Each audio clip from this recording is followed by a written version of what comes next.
to read for us. All pleasantries shared. Ready to go. Thank you, Stephanie Boedi. I see Emmanuel Lavinson's hand. I see Prempe Usua. I see Miguel. I see Stacy and Pearl, etc. So we'll start with Stephanie Boedi. Stephanie, go ahead. Let me move my slide. These are my details, okay? Just those who have had to be added to my, I had to add you to my course site because you registered late. These are my details, okay? I'm Dr. Nancy Miles Jemfi. There is a bar for also there, just in case you go to do the evaluation and you see the bar for is still me, okay? The message comes in when you want to do all the plenty names I have, but the doctorate is attached to the Miles. The doctorate is attached to my maiden name. Okay, that is why I put all the, because so you don't get confused. I teach with the Philosophy and Classics Department of the School of Arts of the College of Humanities of the University of Ghana, the premier university. You can contact me on UGRC matters via this email. Now that I am coordinating, because I'm the coordinator of the course UGRC 150. If it passes on and you find the video somewhere, it might not be active then. Okay. All right. So we move on. Go ahead, Stephanie. Give us the outline of what we should know in this unit quickly. Okay, madam. Contrasting deductive and inductive arguments. Particular and general cases. Reference class and attribute. Types of generalizations. Universal generalizations, disguise, conditional. Deductive arguments and deductive arguments. Good. The next one. 4 valid syllogistic patterns, which include well done. Understanding syllogism, understanding the negation. We have Modus, Ponens, affirming the antecedent, Modus, Tollens, negating the consequent, deductive syllogism, hypothetical syllogism. Wow. Haven't you bitten your tongue yet? Hey, this is that. Go on. Fallacies. Yes. Fallacy of affirming the consequent. Fallacy of negating the antecedent. False hypothetical syllogism. Well done. Hold on now. So these plenty big words that Madam is carrying on her shoulder this afternoon are nothing. I tell you, Zerubbabel, every mountain will become a valley by the close of our session. I will. So don't worry your head, okay? Just follow us slowly and do your bit of the bargain all the time.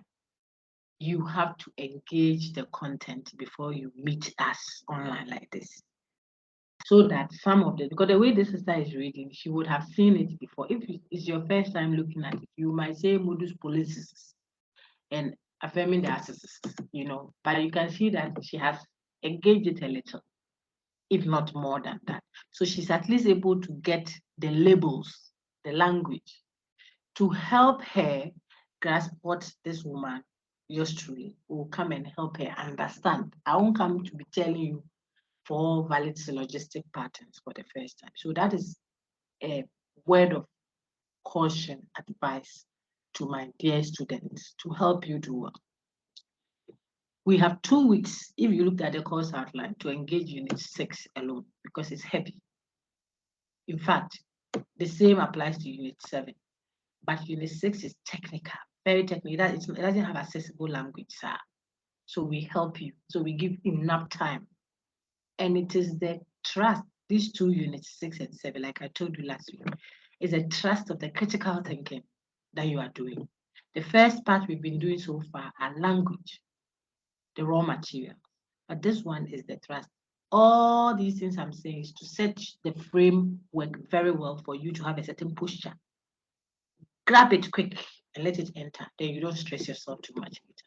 Because most of your questions will ask you to assess, evaluate, examine. You see, that is what you do as a critical thinker.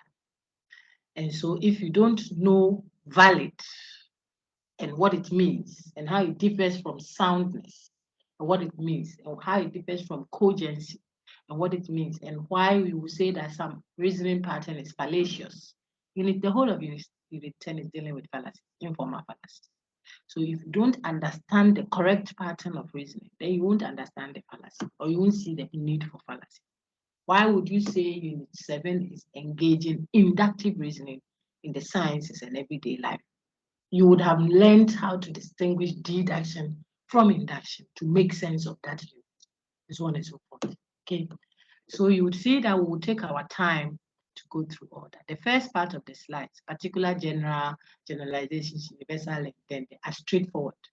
We didn't even need to put it in the slide, but I put it there to help you know that it's key. You must know them. Okay. So we'll set off with what? Deductive argument and inductive argument, how to distinguish the two, distinguish between the two. We learned argument. We said that when you have an argument, then it means, look on my screen, please, respectfully, I'm projecting.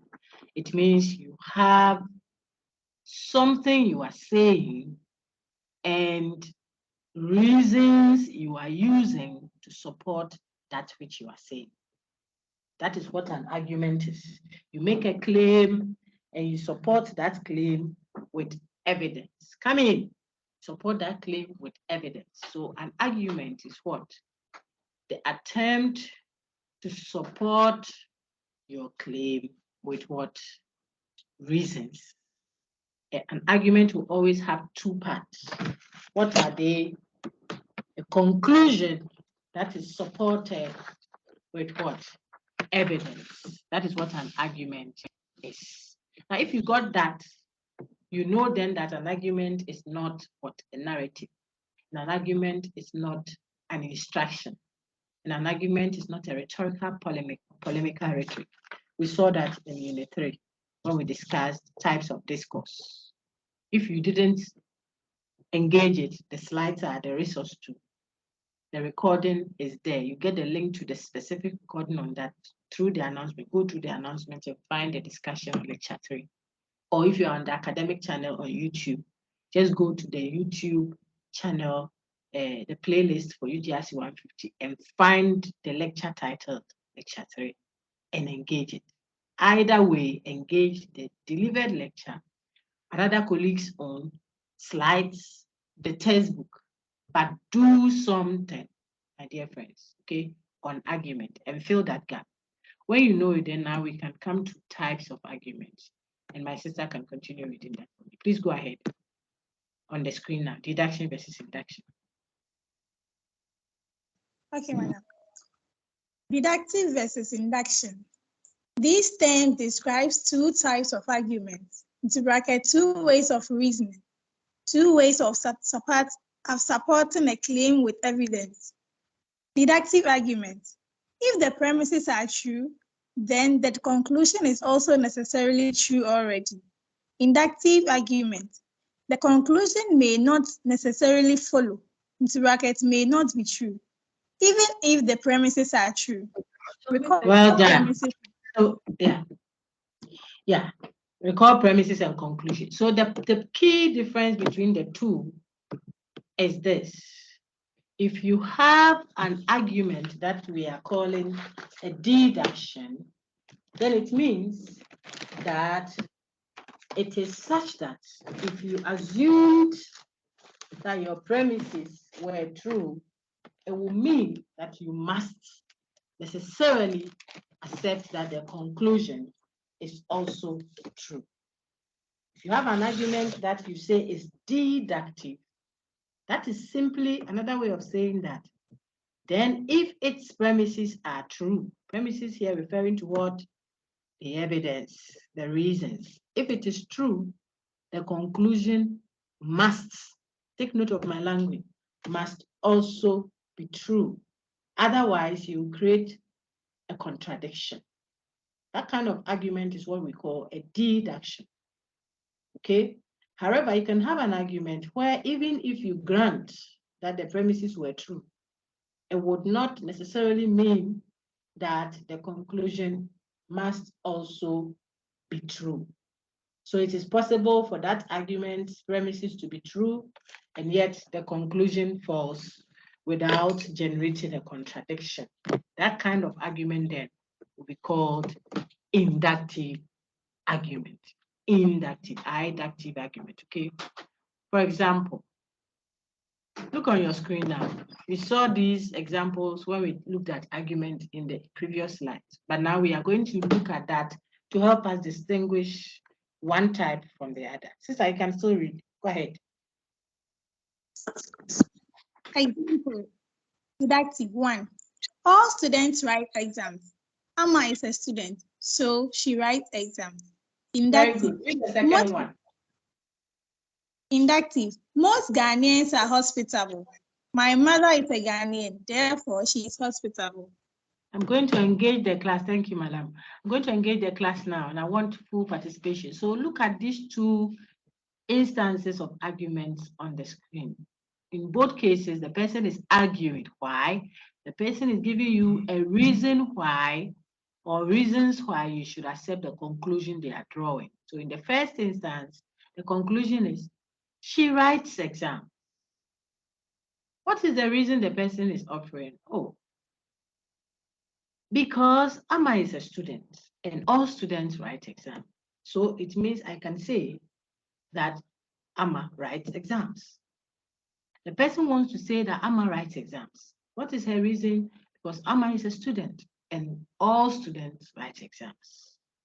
Now, if it were true, if we took it to be true that all students write exams, and we also take it to be true that Amma is a student, my dear friends, then are we not obliged to accept that then she writes exams?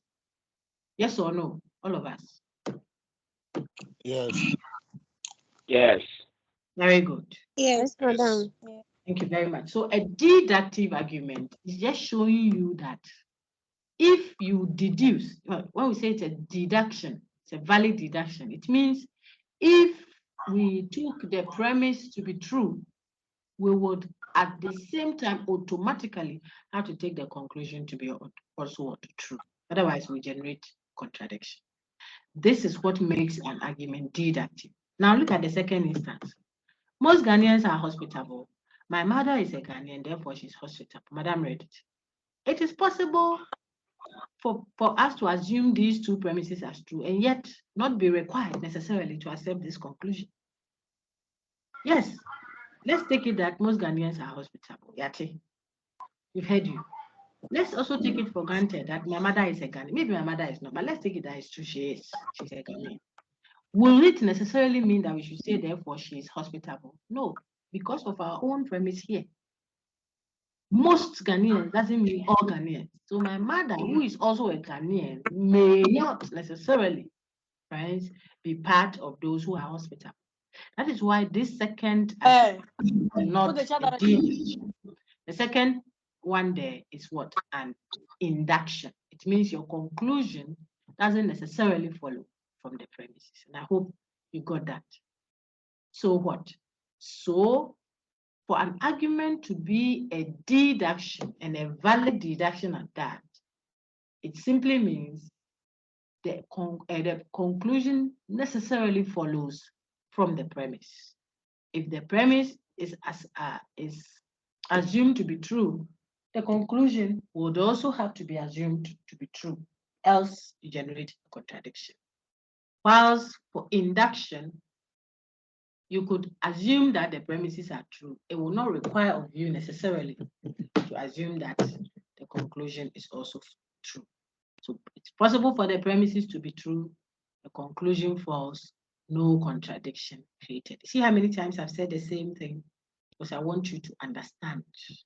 So take note on your screen now that two types of argument. One has a necessary connection or inferential relationship between its premises and conclusion. That's deductive argument, where it is valid.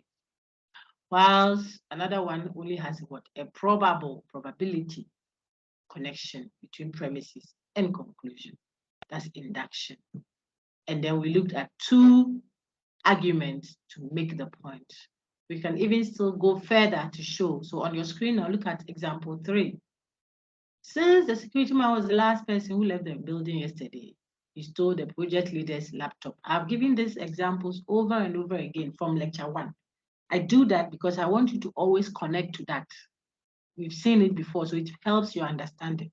When you get the concept, then now you can apply it to so many other different examples. Okay. So since he was the last person who left the room, so he stole the laptop. The point is, yes, let's grant that he was the last person who left the room. It doesn't necessarily mean he stole the laptop. So this conclusion is induced, is inductive, and you are forcing it. Like you induce vomit, you are forcing the conclusion onto the premises. It is not part of the premises. Okay. Whereas the second part there, look at example 4. All mangoes are fruits. My pen is not a fruit. Then my pen is not a mango. Take note, think about it. All mangoes are fruits. If that were true, and then you tell me in addition that as for my pen, it is not even a fruit, then it has to follow that it is not a mango. Finito. Okay, it follows necessarily. It's not because of the meaning of pen mango. I could have said all A's are B's. This thing is not even a B. Then it cannot be an A because remember all the A's are already inside what B's. So I could use variables. All tables are butterflies.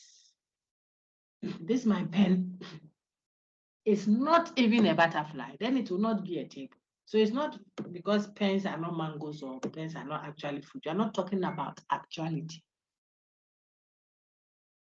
Take note, the validity of an argument is not focusing on whether it is actually true or actually false. No, validity is not truth. It is just saying that if we took it to be true, so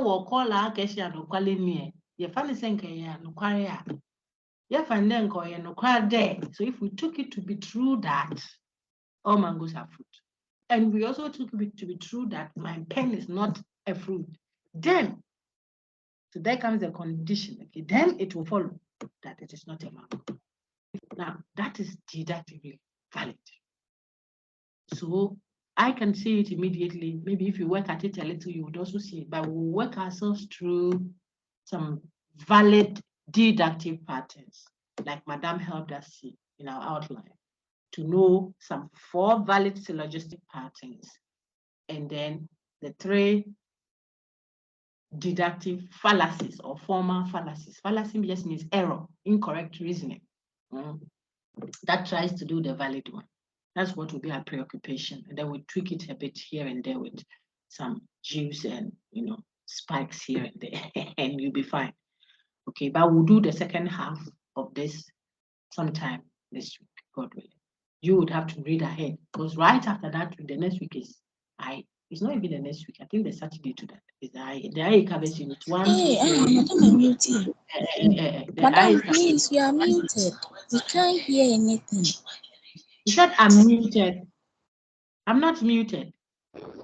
Can anyone hear me? Your line is breaking. Your line is breaking. Yes. I think hear you. All right, check your own network here. I'm in the office, so I just had a full session. So it's possible that there were breaks here and there. Now let's continue. So I'm saying that, so what? So you should prepare ahead as you engage the current unit. We'll still continue with the next unit, but bear in mind that your IA covers units 1, 2, 3, 5, 6, and 7.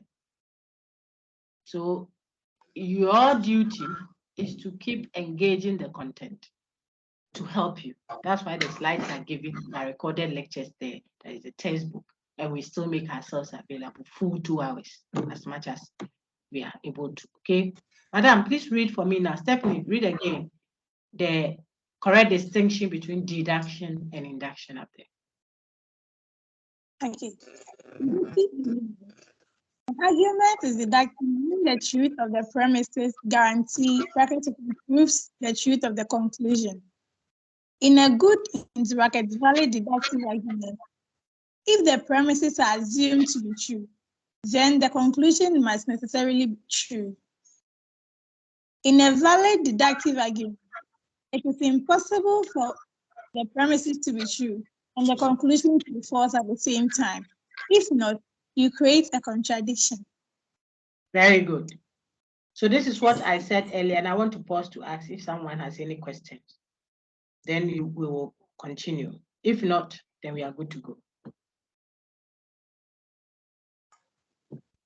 Let me see if there is a hand up. Okay. There are several hands up. I think you wanted to read. If there is a question in any of the hands up, Prempe, Ansa, Dodu Gabriel, Manuel Lavenson, then kindly ask. Just unmute and ask. If it's a question. If not, then we move on. Thank you. So you know how to distinguish deduction from induction. And you see that I haven't said anything about general premises moving to particular conclusion, etc., etc. I've not said that. I just showed you that the premises of a deductive argument proves its conclusion. That means where it is a good deduction, if the premises are true, the conclusion must also be true, else you create a contradiction. Whilst for induction, it is possible for the premise to be true and yet conclusion false without creating any contradiction. I think you got that. Now, note that, like I just told you a moment ago, the pattern for deducing validly, a valid deduction, is not concerned about the variables, whether they are actually true or actually false. That is very important. So don't say that, oh, but dog, if you say all mangoes fly, my mother is a mango, therefore she flies. It is not valid because mangoes don't fly in everyday life. No, validity is not talking about actuality. Validity is talking about if we assumed it to be true. So we say when we are deducing, got a screen now, we say deduction is what? Topic neutral. We don't care what the discussion is about. It is neutral to the topic. We saw that with critical thinking earlier. Oh dear, the background, please. Let me mute you. Okay. We said validity is topic neutral. It's neutral to the topic. It means I can say all A's are B's, all B's are C's. Therefore, all A's are C's. It will be valid. But we know that when we are writing A, B, C, D, A and C are not the same. And if you get A, I could write C there for you. Will you like it? No, but they are not the same, actually speaking. But if I were doing a deduction, I could say all A's are C's. My lecturer is an A. You see that it will follow necessarily that then she's a C. So validity is not what? Truth. Very important. Look on your slide now. That's what we meant when we say deduction is topic neutral. Now we move on to another very important substance that you must have. Look on your screen, please, okay? The types of valid deductive patterns. What are they? Modus Ponens, it has a surname, affirming the antecedent. Modus Tollens has a surname, denying the consequent. Disjunctive syllogism has a name, and then hypothetical syllogism has a name. I put here, see examples from text. And then I still told you here, this thing I've written here on syllogism. Later on ahead, you'll see it again. That's why sometimes I get worked up with students. You have to engage. A syllogism, the word syllogism just means what? A form of deductive argument with two premises and one conclusion. That's all. So we are going to look at argument patterns. If it has two premises and the conclusion is one, we call it a syllogism. That's all. See the same thing. I've written that same thing as a whole slide towards the end here. A note on syllogism, you see. A syllogism simply refers to a deductive argument with two premises and a conclusion. You have to virtually put a whole slide on it because people won't read. They're leaving things out. We don't want you to suffer because this can be a full question. What is a syllogism? Give any example of a syllogism. And the mark is 5 out of 50. 3 short answer questions. The rest are multiple choice, for example. Okay. If you get this one correct, you have put 5 out of the 15 short answer questions. Another one maybe says assess for validity or something. The third one may be diagnose for fallacy or something. Very simple question. Then you can get your 15 short answer questions there. Then the ABCD that are relatively tricky. You pray for grace and you do your best and do fine. Okay. So I'm just showing you this. Look on the screen. It's there. A syllogism just means a deductive argument that has what? 2 premises and a conclusion. You need to. So it means modus ponens, modus tollens, hypothetical syllogism, and deductive syllogism will all be syllogisms. Let's see those patterns now. If I said, and the example, let's use the one that I gave earlier. All mangoes are fruit. Write it down. All mangoes are fruit.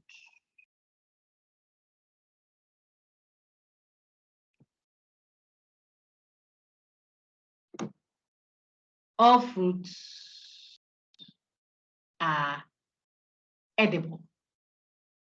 That's the second one. All mangoes are fruit. The second premise said all fruits are edible. Edible. That is, you can eat it. Then you can conclude that one. All mangoes are edible. I hope you can see that. All mangoes are fruits. All fruits are edible. Then it means all mangoes are edible. That is the pattern called hypothetical syllogism. Hypothetical syllogism. Write it down. We will not go into details, but I just showed you the form. Where is it? We focus on some. Can't do everything at once. Is a hypothetical syllogism. So look at a typical example of that in our slides. Hypo. Yeah. Sister, please read hypothetical syllogism for me. It's a valid deductive form. Okay, well, please the examples. Yes, please. Hypothetical pair. Okay. All mangoes are fruit. All fruits are edible. So all mangoes are edible. Look at the pattern very well. It means that if I said all human beings like banana, and all who like banana go to heaven, what valid conclusion can you draw? All human beings like banana, or who like banana go to heaven. What valid conclusion can you draw? All human beings will go to heaven. Very good. My which valid pattern was that? Hypothetical syllogism. That's all. Follow the pattern strictly so that it will be modus ponens. Like the way you have to follow the pattern to unlock your phone. If someone did it the other way around, it will, if you're not careful, your phone will, how do you say it? Will lock. You won't be able to unlock it unless you go and decode or something. It's a password. It's a pattern. It's a form of reasoning. It's a structure of reasoning. The form says all mangoes are, so all A's are B's. The next premise says now make the B the antecedent. All B's are C's. Then you can conclude that all A's are C's. That's hypothetical syllogism. Okay. I ended up going through it to the end. So keep in mind. Let me give you a premise and then you give me a valid conclusion again. All flowers are beautiful. All beautiful things are fragile. How will you conclude? Flowers are fragile. Fragile, yes. I hope you are all following now so that people don't hijack the class. Good. So all flowers are beautiful and all beautiful things are fragile. By hypothetical syllogism, it will become all flowers are what? Fragile. So you are ahead now. If you do this and we're able to do the others, then you would have done hypothetical syllogism. Very good. Now it is a syllogism. Why? Because the pattern has 2 premises and a single conclusion. Finito. You will see when we learn disjunctive syllogism also later that it is also a syllogism, 2 premises and a conclusion. So you do syllogisms. We can move back to our slides systematically. We just streamed our meat. We are doing omutuo and gano soup, peanut butter soup, and rice balls with kotoge. We are going slowly but steadily. If you rush it, it will crash. Now, what is the valid pattern called modus ponens? I want you to know that. So to know modus ponens, I will have to start. Come in. To know modus ponens, I'll have to start with what? Helping you see universal statements and how they differ from particular statements. So universal versus particular, okay? When I have a universal statement, it means I'm speaking in the form, all these have done that. All so and so has done so and so. So on our screen, we have two examples. I see that man is a bully, and the other one says men are bullies. Which one is a universal statement? Will it be that man is a bully or men are bullies? I want a chorus answer. Men are bullies. Very good. Men are Good. So when I say men are bullies, I'm speaking in the universal, in the general sense of it. See, I'm saying all this have done that.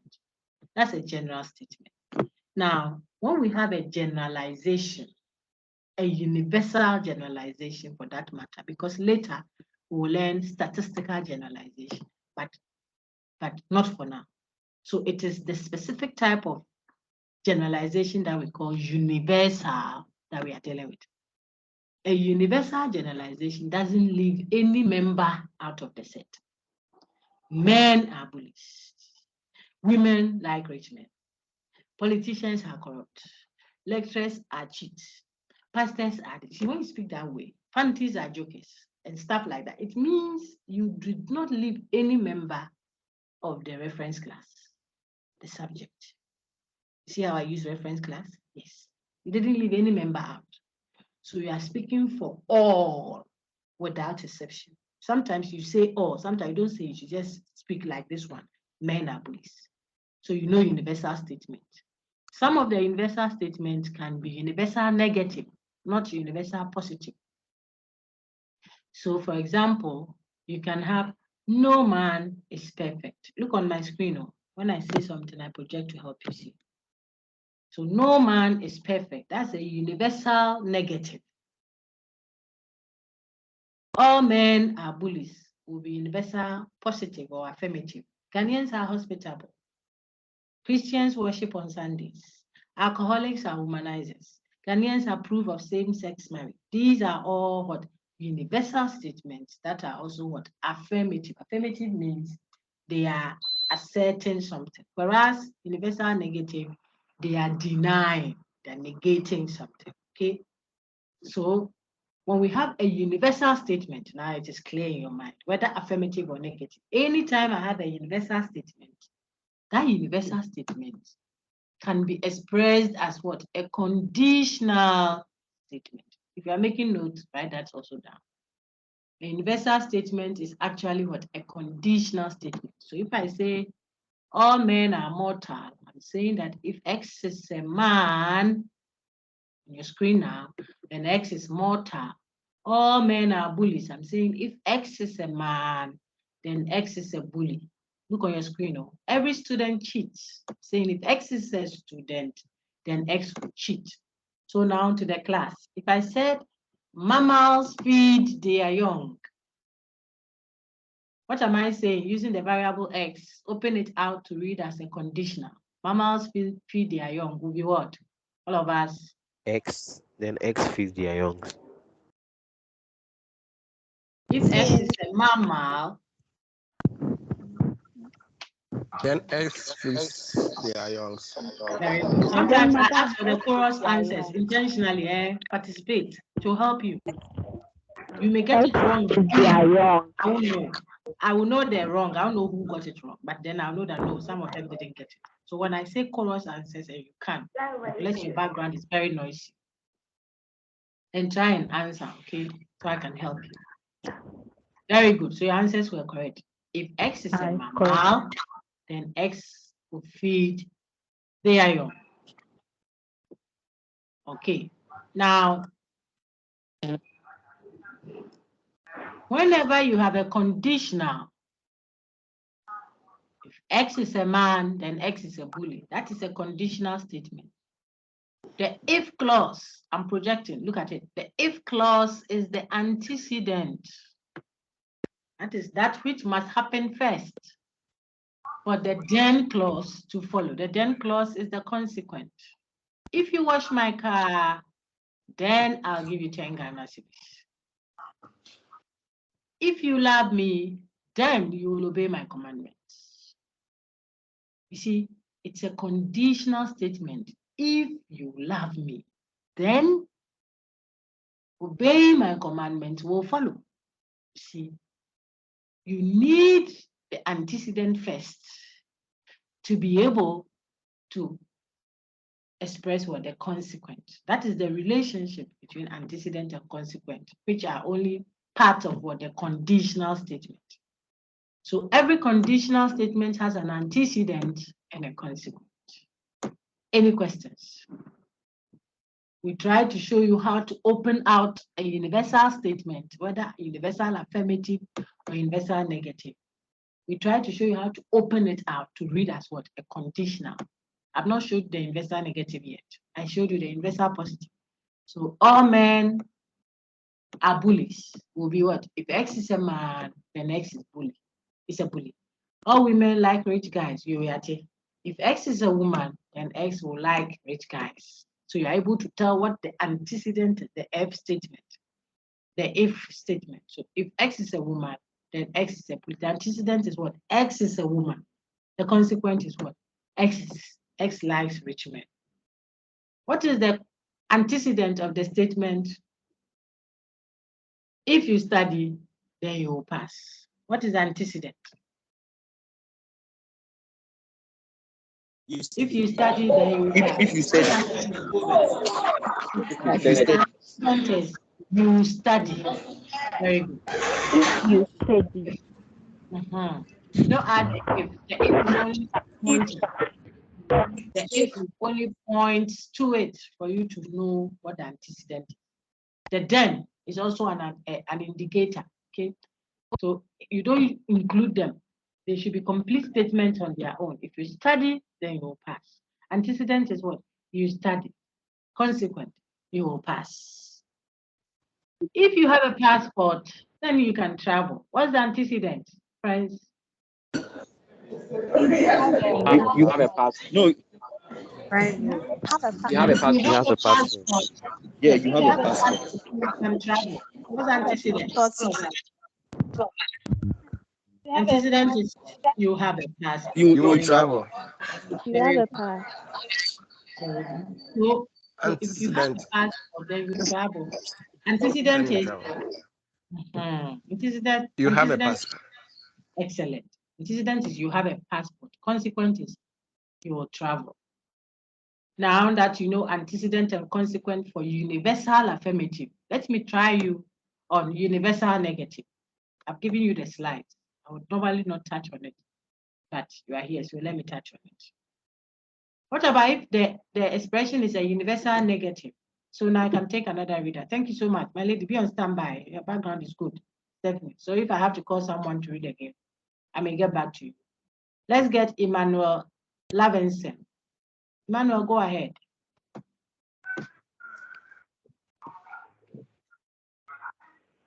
Universal negation as condition.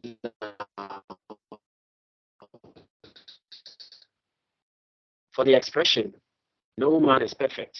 The conditional form is that X is a man. X is not perfect.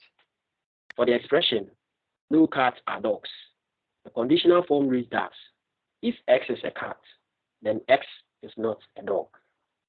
For the expression, no humans have feathers. The conditional form reads that if X is a human, then X has no feathers.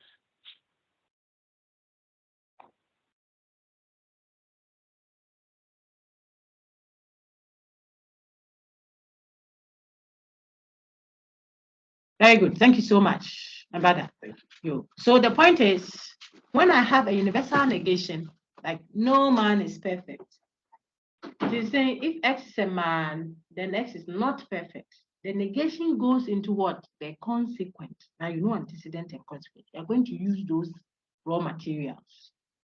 We'll use the okra to do the okra stew. The okra that we have done like that at the side. The curry and all that we put inside.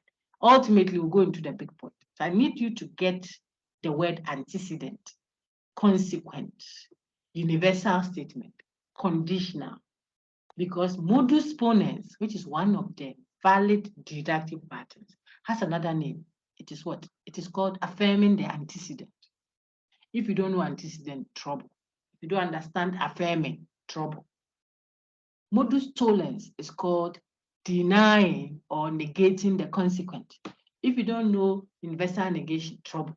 If you don't know consequent, trouble. See the problem? That is the thing with that unit. A lot of technicalities and antecedent conditions that you must understand to be able to do your examination and evaluation and assessment. But it is not beyond you. You just have to be pointed, given prompts on the way. So what? So I said, no man is perfect. It's also a universal statement. So it can be opened and expanded to become what? A conditional statement. No issues with that. Just like we do with universal affirmative, all mangoes are fruit. We said if X is a mango, then X is a fruit. That's how we open it out to read. And X is a mango will become our antecedent, and X is a fruit becomes what? The consequent. That's what we have done so far. Now, if it is a universal negation, that one too be what? Conditional. If we say that the only thing is that for that one, when you open it out, you say, no man is perfect. It will become, if X is a man, then X is not perfect.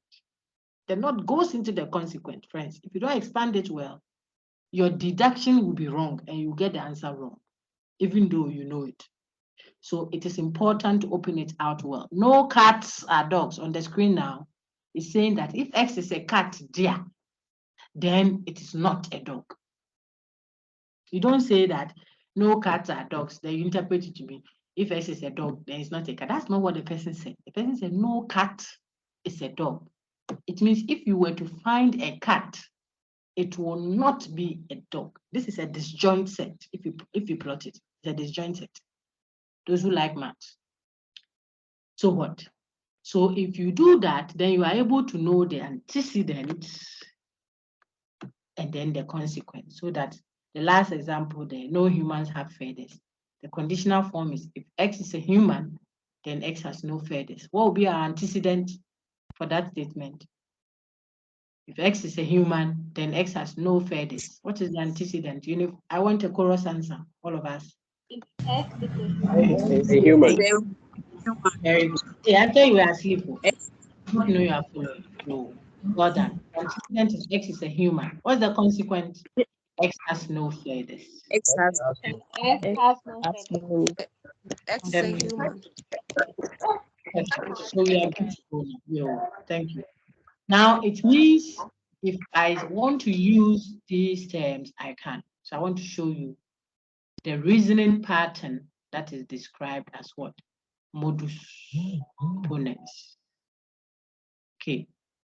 Remember that if an original statement is Kofi is a student, then the negation of that statement will become Kofi is not a student. If the original statement is Kofi is not a student, then its negation will be what? Kofi is a student. I hope you get it. Yes, Madam, please repeat it again. On the screen, look on your screen. The original, if you have -1 and we say -1 is true, then its negation will be what? 1, because you will negate the negation. Negate. Okay, that's what I'm trying to say. So if I have a statement like the one on the screen, Kofi is a student.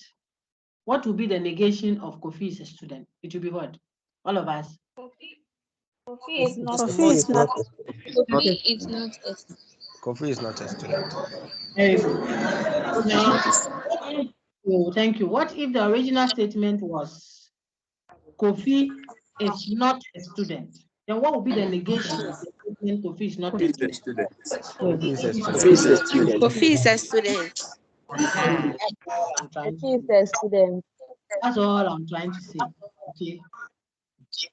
So if the original is positive, then its negation will be negative. And if the original is negative, then its negation will be what? Positive. That's also important. It's a note I'm giving you on what? Interpreting negation. Think of that as what? Cleaning the tuna that we put into the okra stew. I've cleaned it nicely and cut it into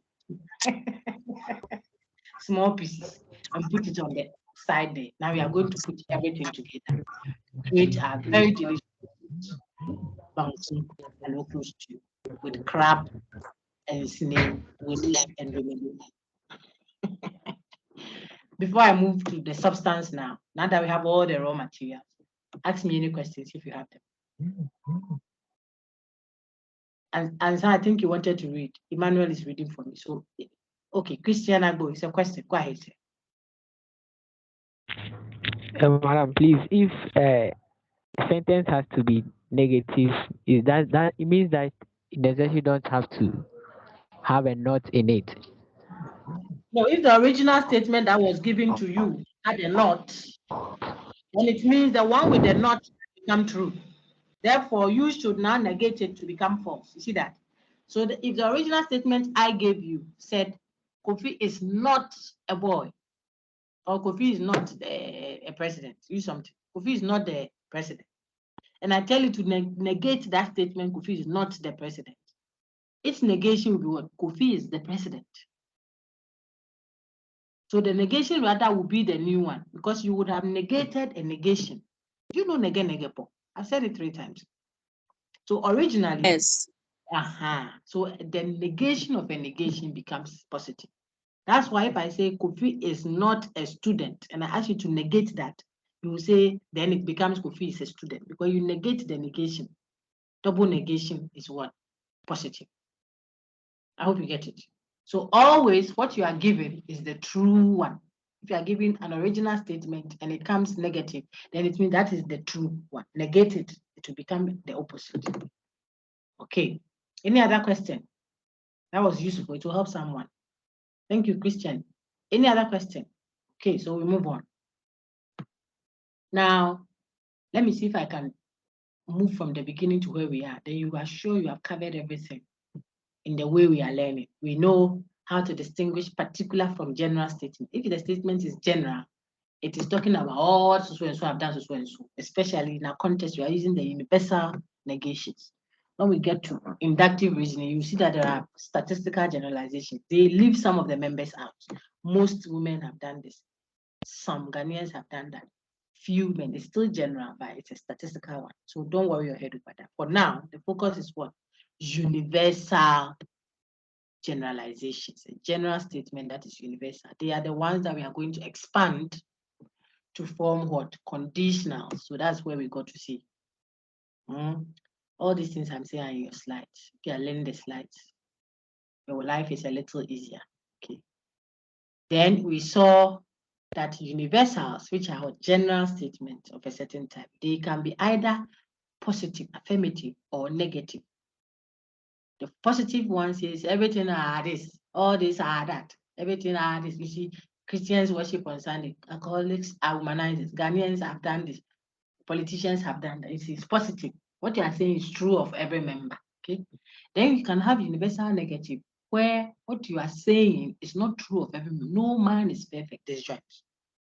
No cat is a dog, disjoint set. Okay. No goats require vaccination, disjoint. The first one is a subset. Universal affirmative are subset. All Ghanaians are inside the set of hospitable people. That's what you are saying. So the antecedent is a subset of the consequent. Subset means what? It's inside it, commas.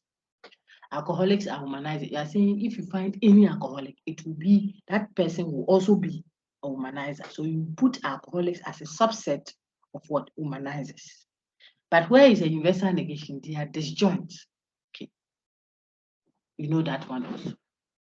Then we saw that all universals are what? Disguised conditional. Disguised means hidden. They are not obvious to you. They are hidden. They hide themselves. Okay. So if you see a universal statement, it is actually what? A conditional. You have to open it out. And if it's a conditional statement, then it will have the antecedent. If you love me, Jesus says, then you will obey my commandment, because the love will propel you to do it. So love me first, then obeying my commandments will follow. One is antecedent, the other one is consequent. If you wash my car, then I'll give you 10 Ghana. You see, Madam, no, Doc, you said you give me 10 Ghana. I said, if you wash the car, there's something else to follow. That's the nature of conditional statement. If you get an A in the course, if you get a first class, we will travel to Dubai for a holiday. This is a guy telling the lady, or a father telling her precious daughter, his precious daughter, my girl, make a first class in the philosophy program you are running, because I want you to do law. So make a first class. I will take you to Dubai. If you get a first class in Dubai, baby, then Dubai will follow. You go to school, go and get, maybe you did your best, but some Jikodi. Or you got a second class upper. You have done well, but don't go telling that you say you take me to Dubai. It was a conditional statement. Antecedent first, then consequent word follow. If you got that, then you understand conditional. And so you will see why modus ponens is called affirming the antecedent, and modus tollens is called denying the consequent. And then we have hypothetical syllogism and disjunctive syllogism. Almost done. Well done. Well done. So this is the slide that captures antecedent and consequent. This is the negation slide. And then we go to syllogism, which we said is what? Two premises leading to one conclusion in a deductive argument. If it is an inductive argument, two premises, one conclusion will not constitute a syllogism. It has to be a deduction and taking the conclusion from the premises. Okay. And the premises are two, leading to that one conclusion. That is what the valid syllogism. Then we showed you how to interpret negation on the slide. See how much you've done? You're on slide 19 out of 28. You're not joking, crap. So good job. Now we go to our examples of what? Valid deductive forms. They are valid syllogistic forms. That's what our lady read for us when she started reading today. What are the names of the 4 valid syllogistic patterns that you are required to study? I want a chorus answer. Everyone, go. Bubo frafra. Ombobo. Mention them. You mention. No one can see you. Modus Ponens. Modus Modus Ponens. Tollens. Modus Tollens. Modus Tollens. Hey, Modus No one Ponens, say. Modus Tollens.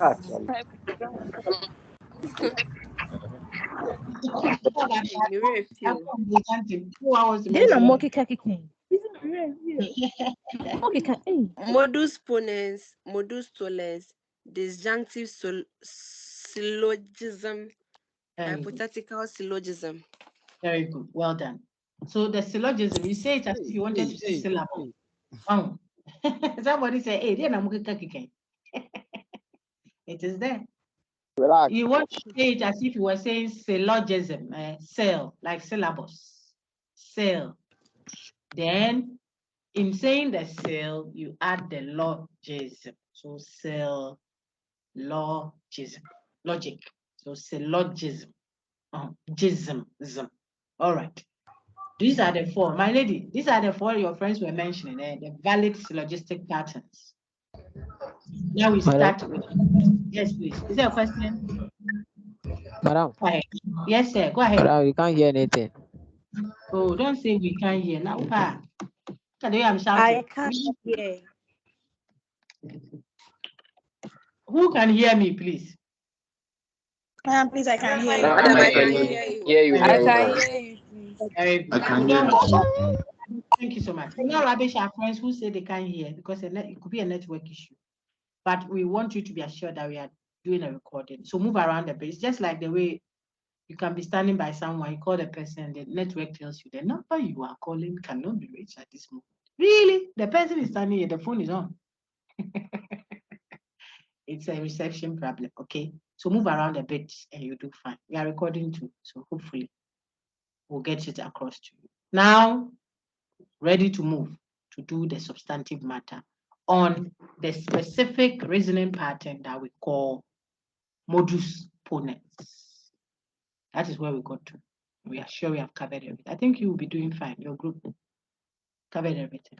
So look on the screen. All mangoes are fruits. If I started and gave you this general premise that all mangoes are fruits, then the other premise I added is this. This thing is a mango. What valid conclusion follows? All of us. So it is a fruit. It is a fruit. It is a fruit. Yes. All witches fly.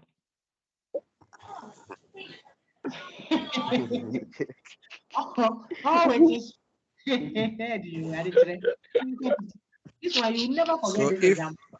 All witches. if Akosia is a witch, if Akosia is a witch, then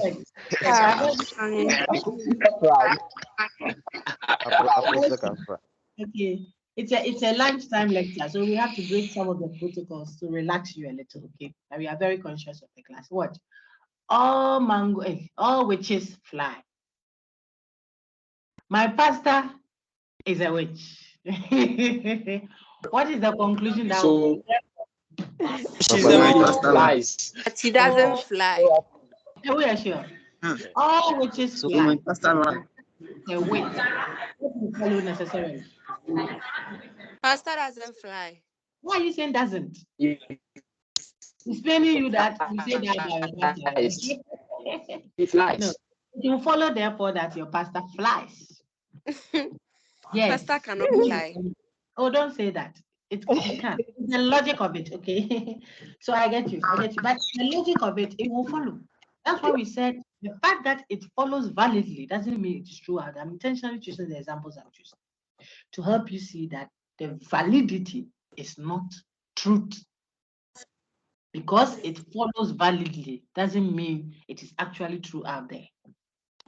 Okay, so I can say all fishes fly.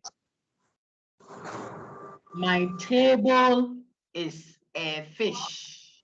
It will mean therefore that all of us. My table fly. So my table fly. Very good. Fly. Yes, very good. You got it. Now, that pattern of reasoning, you see, we said it means that if we took it to be true, that all tables fly. And we also took it to be true that what did I say? All tables fly. Maybe if I'm kind. All fishes fly. My table is a fish. All fishes fly. And it is also true that my table is a fish. Then it will follow that my table flies. It is the pattern we are looking at. So you see your textbook. All P's, P for Paul, all P's are Q's. X is a P. Then it will follow that X is a Q. That pattern of reasoning is what you are seeing on your screen now for modus ponens, which is also called affirming the antecedent. How does it go? We start by saying all mangoes are fruits. The next premise after that says this thing is a mango. We know that mango is representing the antecedent there. X is a mango. See that? Remember how we opened it out? All mangoes are fruits. Another way of saying if X is a mango, then X is a fruit. So we know our antecedent is X is a mango. Now, after we said all mangoes are fruit, what did we do? We affirmed the antecedent. So the next premise after that is what is naming the whole argument. All mangoes are fruit. This thing is a mango. Anything I concluded said, then it is a fruit. That's why we concluded that then it is a fruit. This is valid. Modus ponens. So if I started by saying all witches fly, use mansa, all witches fly. So use the word mansa and develop a modus ponens valid argument. Let me see. All witches fly. We are using Mansa. Go. All witches fly. Amma is a witch. So Amma can fly. Very good. I always hear just about 4 or 5 of you. I don't know if you have this. All But witches fly. All Mansa witches is fly. a witch. All witches fly. Mansa is a Fly. witch. Mansa So fly. Mansa flies. So she flies. okay. Thank you all. It's fine. Thank you very much. If someone doesn't like it, the chorus answers, I'm sorry, I can't help much. It's not always that we do that. It's important. I like to hear like that. And then I get what is difficult. Then the majority of the class, at least the class that is attending, are able to get help where they need it. So this is it. I started, I said, all witches fly. Mansa is a witch. If we say Mansa is a witch, therefore she flies. We have done modus ponens. We've done it correctly. Is it okay? Another one. Mammals drink water. Let's use goat. Mammals drink water. Using goat, let's use modus ponens. Mammals drink water. Mammals drink water. Goat Goat is a mammal. Goats Goat drink water. So goats drink water. Therefore, goats drinks water. Excellent. Everyone got it correct. I was hoping to hear someone say, mammals drink water. Goat drink water. Therefore, goat is a mammal. That would have been not valid. So, for example, I've shown you the modus ponens now. I'm showing you the wrong one. So don't lose track. Follow me, pa. I know what I'm doing. Experience plus grace is what is going on. So follow. See, on our screen now, still on modus ponens, I'm showing you the fallacy that tries to do modus ponens, but does it wrongly. We say modus ponens affirms the antecedent. So right after the general statement, what we do next is to affirm the antecedent. We bring what was given to us up here down as it was given. That's affirming the antecedent before we conclude with the consequent. Now, someone wants to do modus ponens, but won't do it well, will commit a certain fallacy. So look on the screen, so I show you. That fallacy is what we call the fallacy of affirming the consequent. Because if it's modus ponens, then you must affirm the antecedent.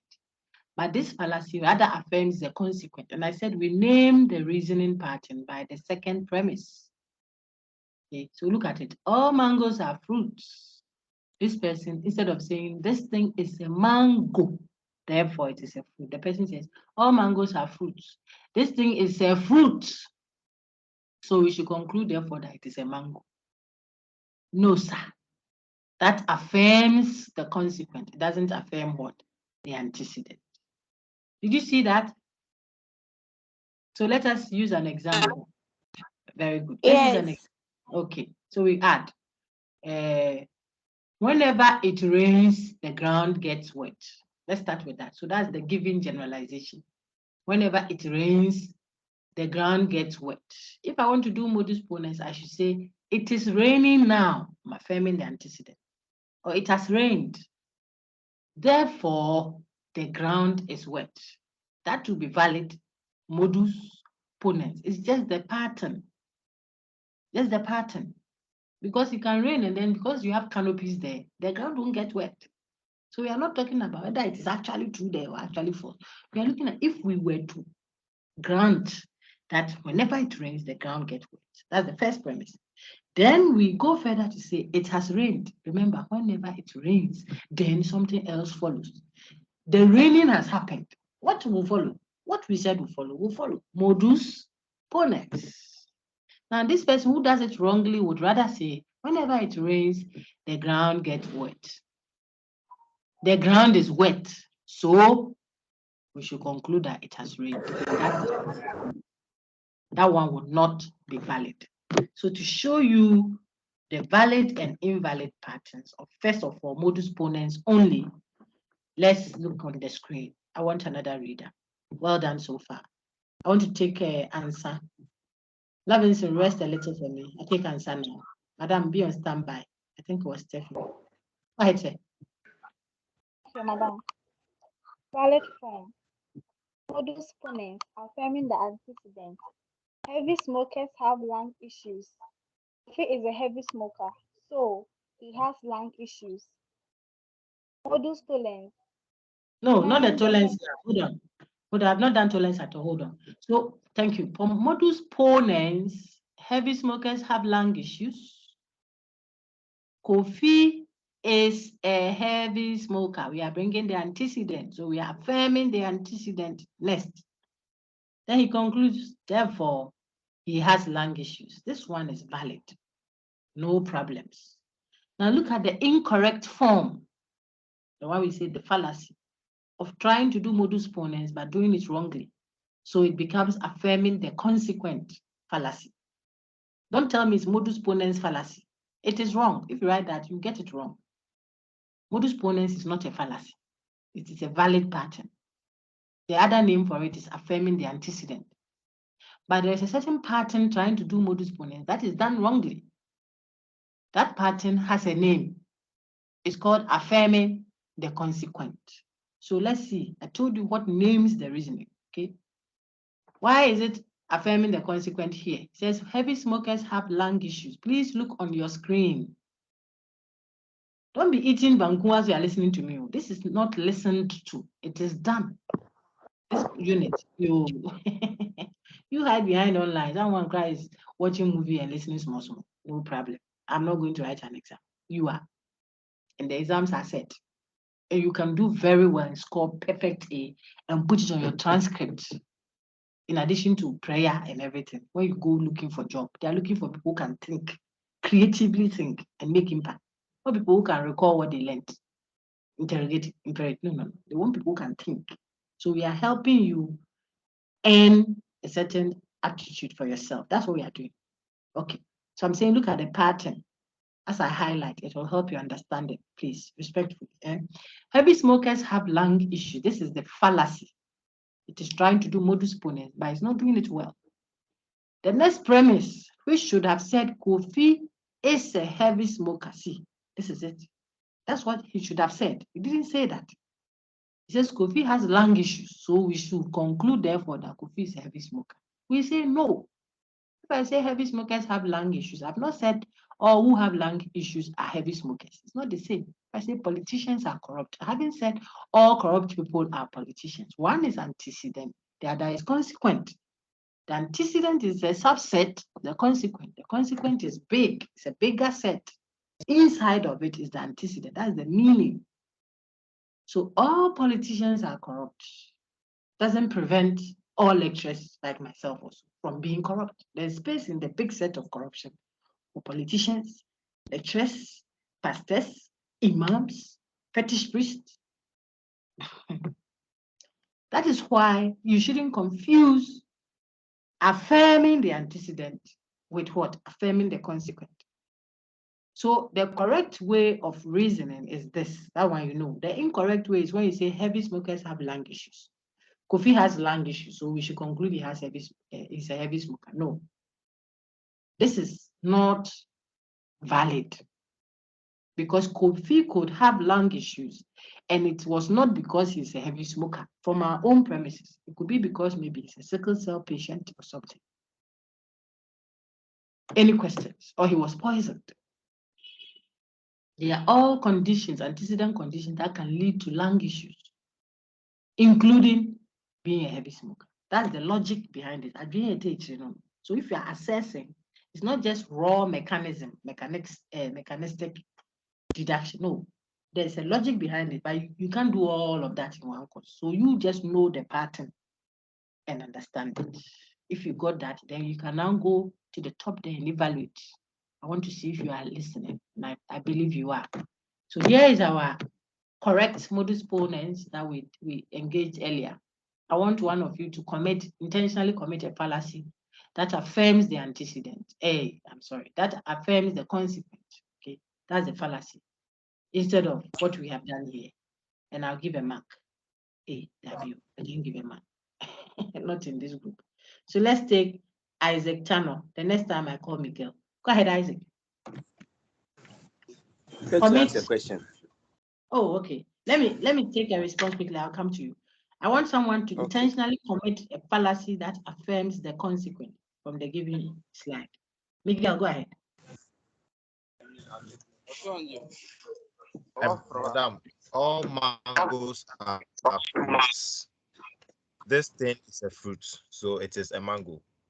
Very good. If someone argued that way, it will be a fallacy.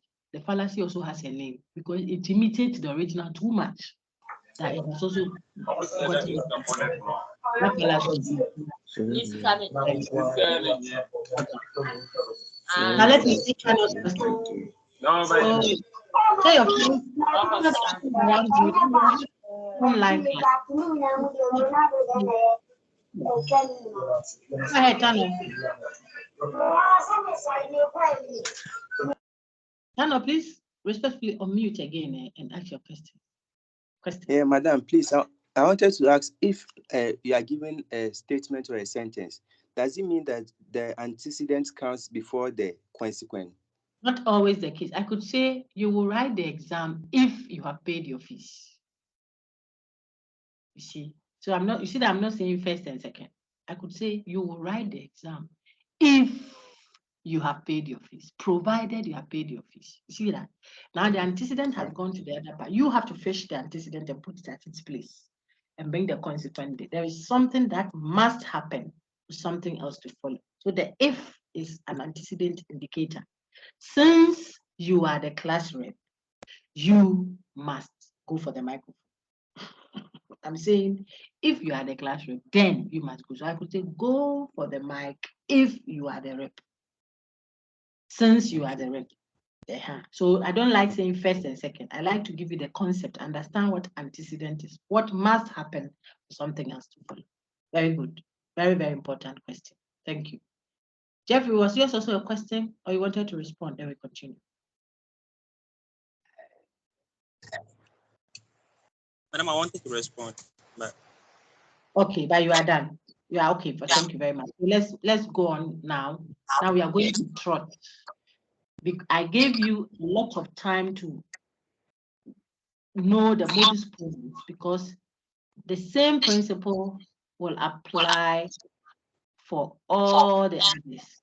Okay, but modus ponens was a starting point. So I wanted it to settle in. So you see how much time we spent on understanding, affirming the antecedent, affirming the consequent, which is a fallacy, affirming the antecedent, which is the correct one called the modus ponens. Now we will look at when do we say a reasoning pattern is valid, but valid not by modus ponens, but by modus tollens. Look at the pattern very well. Look at the name for modus tollens. It will already show you. Modus tollens also starts from a general statement. All mangoes are fruit now, something like that. But then it negates the consequent. And I told you that the name of the reasoning is coming from the second premise. After the main premise, the premise that follows is what names it. So it means you say all mangoes are fruit. This thing is not. Be quiet, please listen. All mangoes are fruit. This thing is not a fruit. Why are we using not now? Because we want to bring the consequent first before we conclude with the antecedent. I showed you how to identify antecedent and consequent, and I told you that we'll need it for our okra soup. We have boiled that okra and put down. We have done the kako. We removed the tuna, scaled the salmon. We've done all those things. Cut our onions nicely. We have our tomatoes somewhere. Why? Because we will start mixing. And when it's on fire, I won't have time looking for where is the head of the tuna. We have to get them all arranged. That's what we've done. So now we are, I'm hungry. So my examples are food. So I'm showing you that all the things we learned, antecedent, consequent, universal, affirmative, universal, negative, etc., etc. Now we are putting it together to form what? Modus ponens, you understand that. Fallacy, fallacy is incorrect reasoning. We have showed you one fallacious way of deducing. It's a formal fallacy. You are deducing, yes, but you did it incorrectly. So one of them is what? Instead of affirming the antecedent, you rather affirm the consequent. We did that. We are looking at the second type of a valid pattern, and then an accompanying invalid pattern that is trying to do tollens but doesn't do it well. So for you to know the counterfeit, you should already know what? The original. And I told your friends, I don't know if I said it to you, that what? If you know original dollar note, then when someone is giving a fake one, sometimes you don't even need to hold it. From a distance, you can tell a fake. You know, some say the original, or when you crash it like this and you drop it, it will start standing again by itself. That's what some say. Some say when you touch it, the texture is this and that and that. If you know the original modus tollens, then when someone is doing tollens but does it wrongly, you can fish it out easily. And so what is the correct form for modus tollens 2? And I said, its name will help you. It is called the the pattern that what negates the consequent. So that one too, how is it done? Well, after the main general statement, the next thing you do is to bring the consequent next. But because you want to bring the consequent next, you have to bring it what? Negated. Then you conclude now by negating the antecedent, and it will be so fine. So look, all mangoes are fruits. This thing is not a fruit. I didn't say this thing is not a mango. Because if all mangoes are fruits, it means all mangoes are inside the set of fruits. I told you that there will be other things also in that set. All politicians are corrupt. We've heard you keep saying that. Inside that set of corruption, there are also pastors and lecturers. So if I say all politicians are corrupt, I haven't said that all corrupt people are politicians. They are not the same. That is why inside the set of corrupt people are what? Politicians. There could also be lecturers. There could also be pastors. It will help you, so use it. I'm using that example to help you. Now, if you go to your second premise and you go and say, this thing is not a politician, so you want to conclude, therefore, that it's not corrupt, you have problems because he may not be a politician. So it's outside of the circle of politicians, which are inside the square. You see that? It's outside of the circle of politicians, but he could still be inside the big set of politicians, of corrupt people, because he may be a pastor. So there's circle inside the square. There's triangle inside that same square. There's a rectangle also in that same square. They all contain different people, but they all are corrupt. The fact that one is not in the circle doesn't mean he's still not in the big box. Because he could be in the big box, howbeit in another profession. This is the thinking behind this. I'm trying to help you a little here. Okay, so if you deny the antecedent, like some people do when they are doing tollens, they will say all mangoes are fruit. This thing is not a fruit, excuse me, it's not a mango. Look on my screen, please. They start saying all mangoes are fruit. Antecedent is what? Mangoes, X is a mango. Consequent is what? X is a fruit. The person says all mangoes are fruit. Then the next premise, they will mistakenly say this thing is not a mango. So we should conclude, therefore, that it is not a fruit. That's not valid. You are trying to do tollens. That's why I'm bringing not. But if it is tollens, you negate the consequent in the premises. That is the negation of the consequent first, then you conclude with what? A negation of the antecedent. That would be valid. So I've showed you the valid pattern and then the invalid pattern, which is called what? Fallacy of negating the antecedent. See how many times I've repeated the same thing? Because some people only learn that way. Say the same thing again. Cannibum. Cannibum, say it again and again. So I've said it in different ways.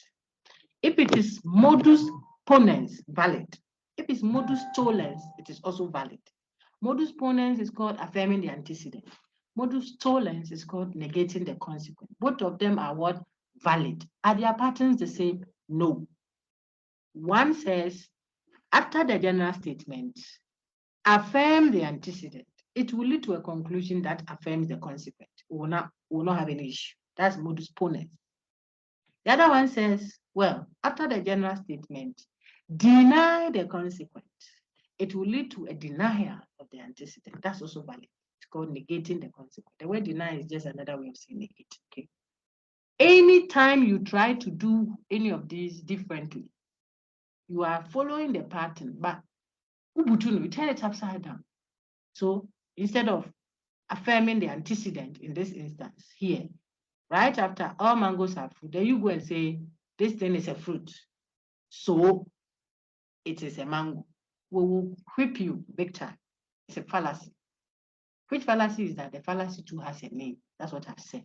The fallacy that affirms the consequent instead. Then we just saw modus tollens. What happens there? We have been told that after you say all mangoes are fruits, what should you do next? Negate the consequent. So say this thing is not a fruit, therefore it is not a mango. That would be valid. You say you won't do that. Right after all mangoes are fruit, you say this thing is not a mango. What have you done? You have denied the antecedent. So we should conclude, therefore, that it's not a fruit. Nala, you lie bad. It's a fallacy. Which fallacy is that? The fallacy of negating the antecedent. Any questions? I still see Emmanuel and Ansa. I think they want to read. So any questions, please? If there's no question, then let me test you. Right? Write this down. Tell me, evaluate or assess the following argument. A typical exam question, possibly worth 5 or maybe 2 for your eye. So I say, all friends, write it down. All friends tell the truth. In other words, if you are my friend, you tell me the truth. Yeah? All friends tell the truth. Nancy is not my friend, so she did not tell me the truth. All friends tell the truth. Nancy is not my friend, so she did not tell me the truth. Now, if you had that, and I asked you to assess, what would you say? Assess the given argument for validity. Close the door and sit down, say, for validity, soundness, etc. You haven't learned soundness. So all friends tell the truth. Nancy is not my friend, so she did not tell me the truth. I want someone to assess it. I see only Miguel and Isaac's hand in addition to Emmanuel and Ansa. I want more hands. We still have a very good number, close to 100. Keep your hands up because I'm assessing the class. You don't know it. Don't think that, oh, me, I know. If you know, let us know so that we say that the B group is good or the A group is good or 51 is good or 50 is good. Okay. Jeffrey, go ahead. Modus tollens. You think it's Tollens, eh? Please. Is it Timothy or Paul? I can't hear you. Modus Timothy or Modus Paul? I think you said Tollens. Okay. I will say yes or no. I want to know if others have alternative answers. The expression was, the argument was, all friends tell the truth. Okay. Nancy is not my friend, so she does not tell me the truth. Atapoku Samuel. Go ahead, say. Yes, madam. It is a fallacy to the modus ponens. Please mention the name of the fallacy. I beg you. If you say a fallacy to modus tollens, I know what you are saying, but you get it wrong. And people learn and they name it a fallacy of modus tollens. No, modus tollens is not a fallacy. So I know what you are saying. Look at the name for it and tell me. Okay, Atapoku, but you are right. It's a fallacy. It's not valid. So it's not modus tollens.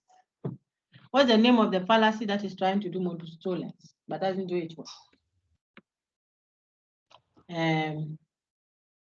Who else? Prempe. Usua. Usua, I see I'm skipping your middle name. Go ahead. Oh, let's hurry up, please, friends. We have to do the other ones too. I want you to practice more. Anybody? A. Okay, madam. Modus Tollens.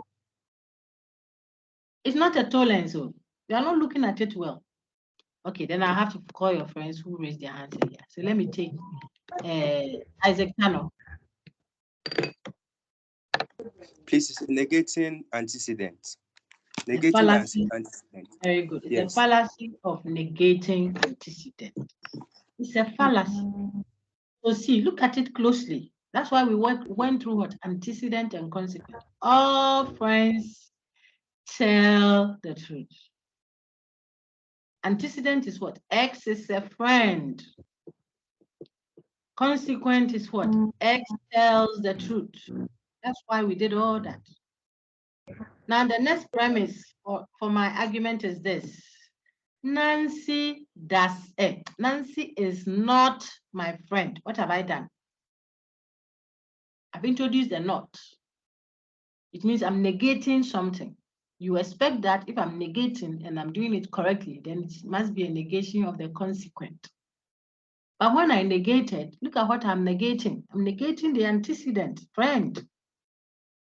I'm saying Nancy is not my friend. You people are looking at how you talk every day out there. That's where the problem is. We are working on it together.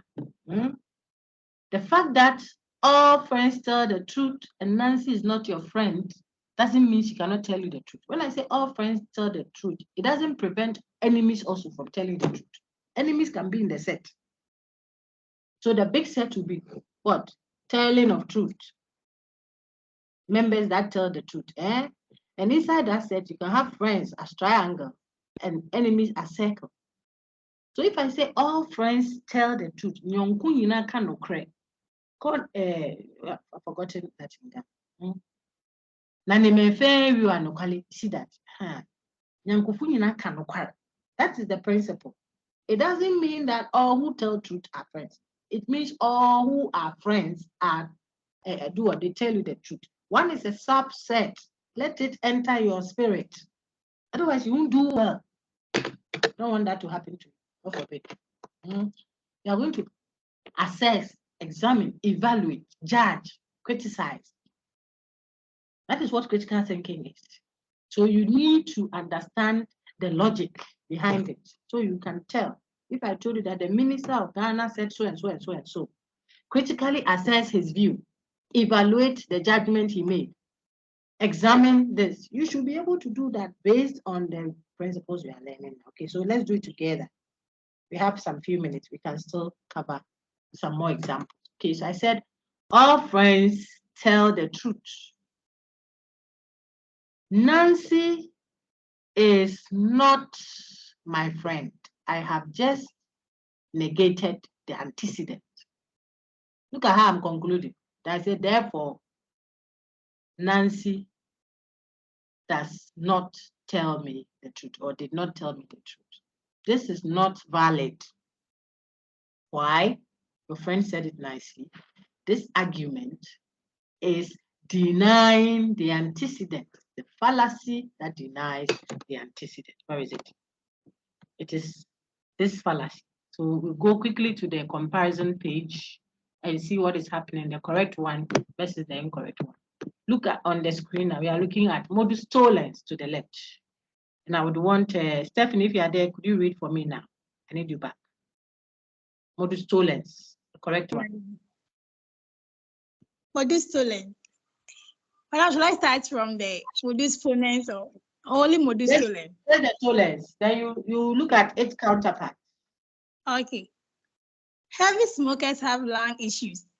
Kofi does not have lung issues, so he is not a heavy smoker. Denying the antecedent. Heavy smokers have lung issues.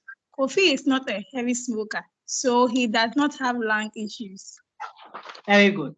So look at what is happening there. The gentleman starts and says, all heavy smokers have lung issues. This is the correct one. Kofi does not. And as soon as you're talking not, then what we will think about will be a consequent first. Therefore, Kofi is not a heavy smoker. So we negated the antecedent, negated the consequent. But which one did we bring first? Consequent first, then negation as what? The conclusion. That is the correct modus tollens. It's a pattern. Negate, negate, yes. Then bring consequent first before antecedent. Now, the fallacy that negates the antecedent instead of negating the consequent is this one. And that is what I did in my example. I said, heavy smokers have lung issues. Kofi is not a heavy smoker, negating the antecedent, that is the subset. You can take Kofi out of the circle inside the square. He can still be inside the square. So you cannot say because you took him out of the circle. Remember, the circle itself is inside the big square. You say, I've taken Kofi out of the circle. So it means that then Kofi is not in the square. Kofi can be out of the circle and still be inside the big set. So Kofi is not a heavy smoker. Doesn't necessarily mean, therefore, that he is not or he does not have a lung issue. From our own premise that we have given them, we are denying the antecedent, and that will be problematic. Another example. Write it down, please. If you study hard, then you will pass this course. Full stop. Ladies, create modus ponens valid pattern for me. Gentlemen, create modus tollens for me. Let's use AMA in each case.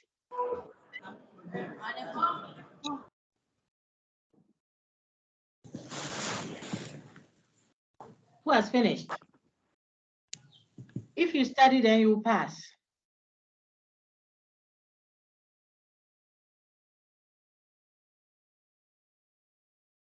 Please, you can give me a chorus answer. Oh, okay, better still, hold on. Let me call someone. Modus ponens, ladies. If you study, then you will pass. Ama did what? Oh, no ladies' hand is up. Okay, guys, let's hear the gentleman. Modus tollens. If you study, then you will pass. Oh dear. Ama did not study. Not. Madam. Let me take Steven. Hello. Let me take Steven. Hello. Steven's hand has gone down. Okay. Don't unmute. The place will be children. Okay. I think I can take Jeffrey.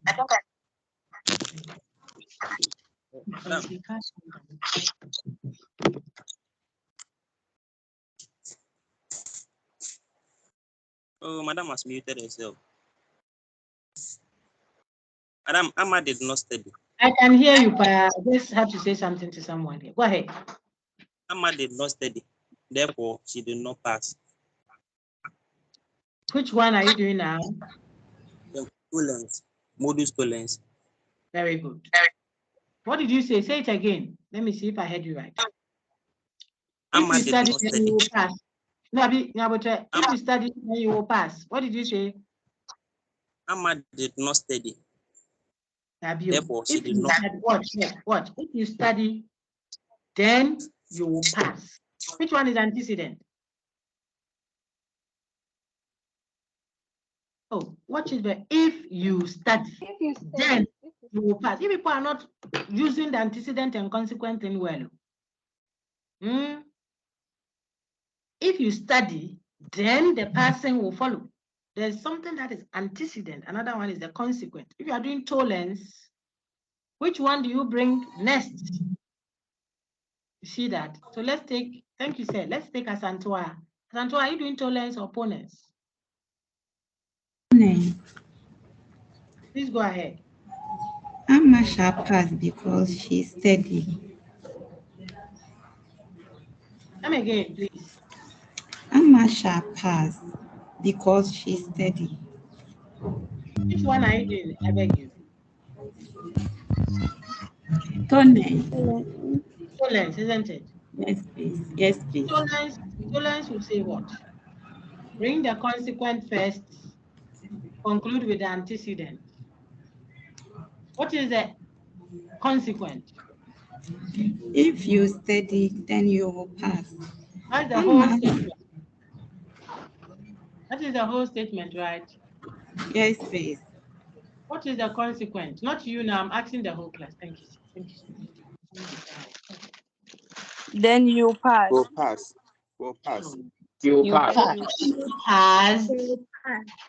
You pass. Are we doing tolerance? Yes. Yes. We'll continue practice more, but I want to help you with this one. Then we end with. Are we doing tolerance together? Yes. Yes, Yes. Okay, so listen to me. If you study, then you will pass. That's a given premise. Amma did not pass. Because we are bringing the consequent first, negated. See, I'm speaking slowly. Amma did not pass. That's what you say next. Therefore, Amma did not study. You see it? Yes. You bring the consequent first, but negate it. If the original says she passed, then its negation will be what? She did not pass. If the original says she did not pass, that's when you will do the negative as pass. So let's do another one. One more. I think I can end. We are supposed to end at 2:10, but let's end in about 5 minutes. I'm tired. See, I'm sure you're also tired. So let's practice more on that. Another example, write it down. If you have a passport, then you can travel. Don't use your understanding in everyday life. We're looking at the logic of it. If these were true, what will follow? That's what we are doing. Please, okay? So if you had a passport, write it down, then you can travel.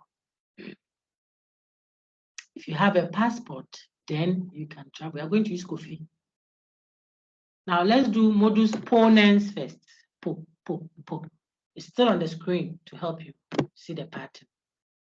Antecedent first, then consequent next. That's what modus ponens will say. You have a passport, then you can travel. Let's use Kofi.